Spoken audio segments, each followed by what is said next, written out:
Green Arrow might not be as famous or as revered as DC's Holy Trinity, but make no mistake, he is a legendary character. The interesting thing about Arrow, though, is that his identity was never as clear-cut as it is today, at least in the comics. When Oliver Queen first graced the pages of More Fun comics in 1941, he wasn't exactly what you'd call unique.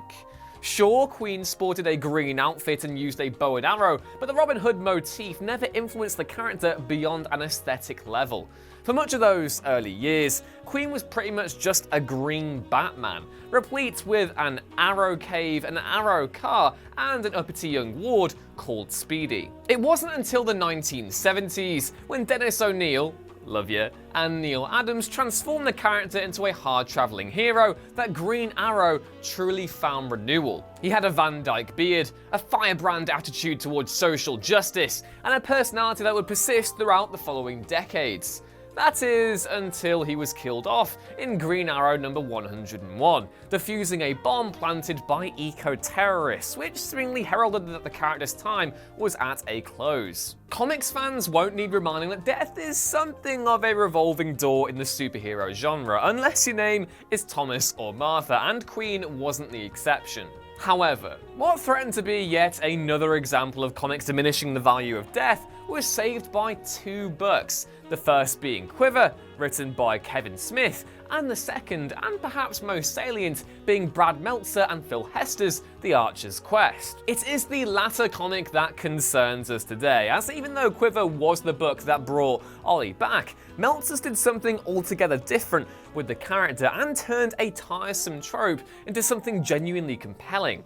So, let's get cracking, shall we? I'm Ewan from What Culture, and here's the DC comic that saved Green Arrow. As was previously mentioned, prior to the 1970s, Green Arrow wasn't exactly one of DC's strongest characters. He'd featured in the Justice League and had managed to carve out a space of his own during the Silver Age of comics, but it wasn't until Dennis O'Neil and Neil Adams came along that Oliver Queen became a vital member of the publisher's library. Green Lantern Green Arrow was one of the most important comics DC ever published, and it defined Queen for an entire generation. He was outspoken, perhaps even a little bit reactionary, but his matter-of-fact approach to the political zeitgeist of 70s America was also massively refreshing, and even led to Green Arrow holding his fellow heroes' feet to the fire on numerous occasions, as you'd probably have noticed as in Justice League Unlimited. Then came Mike Grell, and Ollie underwent another reboot of sorts. He ditched the Robin Hood hat in favour of a hood, moved from Star City to Seattle, and ditched the trick arrows altogether. Reimagined as a longbow hunter, Grell depicted a slightly more cynical version of Queen that wasn't afraid to take a life, situated far away from the mainstream of the DC universe. After Grell left and Queen was restored to more familiar surroundings, nothing particularly momentous occurred, save for the introduction of Connor Hawke, who was later revealed to be Queen's son. That said, the Green Arrow of the 90s didn't possess nearly the same transgressive qualities as that of the one from the 70s and 80s. He was lacking another compelling story. Come 1995, presumably in an effort to galvanise the Arrow family of characters, DC opted to kill off Queen and have him be replaced by Hawke. Batman scribe Chuck Dixon then took over the book with Ollie's son at the helm until it too was cancelled in 1998, leaving DC without an Emerald Archer and with the door apparently closed to the original's return. It wasn't until 2001 that Oliver Queen made his return from the dead, and though fans have always been quick to bemoan the sudden resurrection of a deceased superhero, there was a different feel to the return of the original Green Arrow. For starters, Kevin Smith had been tapped to write the series. Smith, who by this point had helmed Clerks, Mallrats, and Chasing Amy, and had written Daredevil, Guardian Devil for Marvel, turned out to be the perfect choice to bring Queen back, and that stemmed from his own love for the Arrow comics of the previous decades. Dubbed Green Arrow Quiver, Smith and Phil Hester orchestrated Queen's comeback tour by taking a holistic approach to the character's history.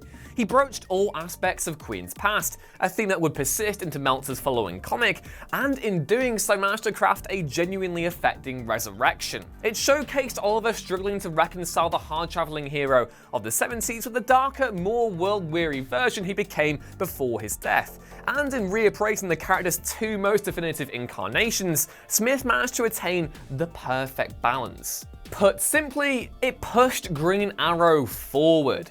The character had been lacking direction for years, though 3 of those years were spent in the afterlife admittedly, and Smith's work gave him the perfect foundation to find a new role in a rapidly changing DC continuity. But there was something else that needed to be addressed. Though Smith had managed to bring Oliver back in a gratifying manner, there wasn't so much as a knowing wink towards the fact that Arrow was yet another DC superhero who was returning from the dead. It was just another thing to be accepted, and it wasn't until Smith departed the title that that particular aspect was appropriately deconstructed. Kevin Smith's Green Arrow stories, collected in Quiver and Sounds of Violence respectively, are rightly lauded as some of the best the characters ever featured in. However, perhaps for that very reason, the following book hasn't been discussed nearly half as rigorously, that being Meltzer and Hester's Archer's Quest. Today, Brad Meltzer is perhaps best known by comics fans for his work on Identity Crisis and the Justice League books that immediately followed its release. But back at the start of the millennium, he was actually a novelist first and foremost, a line of work he's returned to in recent years. Him writing Green Arrow illustrated yet another occasion where the big two were branching out their horizons and recruiting from different mediums, with Smith a screenwriter first and foremost, and Meltzer then without a comic to his name. If Quiver was about Oliver Queen reconciling with his development on the page, then The Archer's Quest was more about how developments off it have changed him too. There's still that same holistic approach to the character's legacy, which we'll get to later, but there's also a very matter-of-fact way Meltzer addresses the character's return. In this case, the trope of resurrecting dead heroes isn't so much lampooned as much as it is addressed very literally. There's almost a level of black humor to the way the writer, and by extension Oliver too, broaches the concept of death, when the most definitive version of the character existed during a time when superheroes were pretty much immortal. In this, according to United States Senator Patrick Leahy, Meltzer goes way beyond our childhood days, and brings the character up to speed with the modern age of comics, but also the 21st century too. Which brings us, nicely I hope, to the story. Archer's Quest picks up a few weeks after the ending of Sounds of Violence, with Queen stood over his own grave next to Clark Kent. Why? Well, he wants to know who attended his own funeral, and when he recognises a face that shouldn't be there, potentially jeopardising the safety of all those who attended, he sets out to solve what happened with Roy Harper, his former ward, at his side. From then on in, Archer's Quest devotes the time to unpack how one would actually feel about returning from the dead, and what kind of reaction and emotions that would provoke. All of Arrow's friends had mourned his passing for years. They'd moved on, but now that he's back, they have to pick up the pieces and start anew, unearthing a trauma few too little superhero books have considered when other figures have returned to the mortal coil. That alone imbues the Archer's Quest with a unique importance, and tacitly reiterates Green Arrow's own salience along the way. Much like Quiver, Archer's Quest finds a great deal of success in examining Green Arrow's literary history. In this case, the journey is spurred on from Queen revealing to Roy that he'd ordered the Shade, an immortal adversary of the Justice League, to round up all his old memorabilia and to have it destroyed so that it couldn't be used to target his friends and family in death. Through this, it is revealed that Shade had actually missed several key items from Queen's past, so it falls to him and Roy to go on a journey of self-reflection through memory lane, find them, and ensure that they can never be used again. When Denny O'Neil and Neil Adams sent Hal Jordan and Oliver on a hard-traveling journey through Nixon's America, they did so in order to hold a mirror to America as it then existed. Just as that road trip proved to be a transformative experience for DC's foremost screen characters, the hard-traveling journey in The Archer's Quest is no different, except instead of confronting a contemporary zeitgeist, it takes an introspective approach to DC's history, as well as Queen's contributions along with it. In Quiver, Kevin Smith made an important delineation between the Green Arrow of the 1970s and that of the one seen in Mike Grell's Longbow Hunters, and ultimately left the character with both interpretations informing their personality. It is this arrow that leads Archer's quest as he heads across the country and accumulates a museum's worth of his history, from ceremonial power rings gifted to him by Hal to his official document decreeing his membership of the JLA. There's an undercurrent of tragedy to the exercise, particularly when the final twist comes around, but it all serves a purpose in proving that Oliver is the most human hero of them all.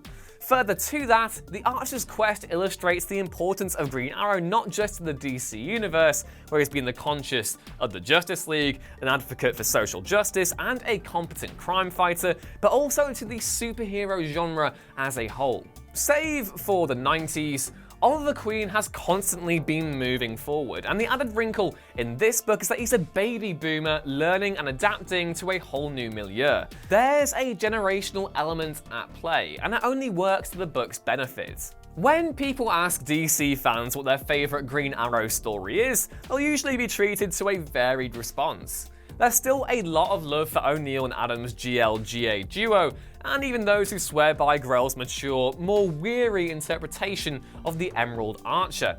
Others may even option Quiver, or Year One, written by Andy Diggle and drawn by Jock, which to many told the character's definitive origin story. It's an extremely narrow contest, and one that I've agonised over for years now, and though it doesn't obviously have a right or wrong answer, the Archer's quest is something truly special. For all the reasons previously mentioned, Meltzer, Hester, and Andy Park's book marked Queen's triumphant return to the medium, and made readers appreciate that very return in a way few other superhero comics have achieved. It turned a tired and cumbersome trope on its head and into something surprisingly emotional, and just like Quiver, provided a solid springboard for other creators to grow and define the Arrow character, albeit to mixed results. Undoubtedly, one of the best things about the book, though, is that it works both as a self-contained entry in the DC canon, something any fan can pick up, read, and appreciate, as well as something that informs latter interpretations of the character and his legacy.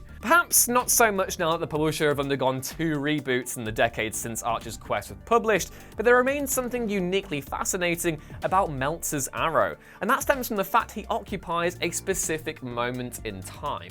The Archer of DC's comics today isn't nearly as hard-travelled as his predecessor, and even though he bears many of the characteristics of this Arrow, the one Smith and Meltzer moulded, and to many the definitive incarnation, he hasn't been informed by the same experiences. The Archer's Quest, however, takes all of Queen's history into account, and ultimately leaves us with the most compelling version of the hero ever published.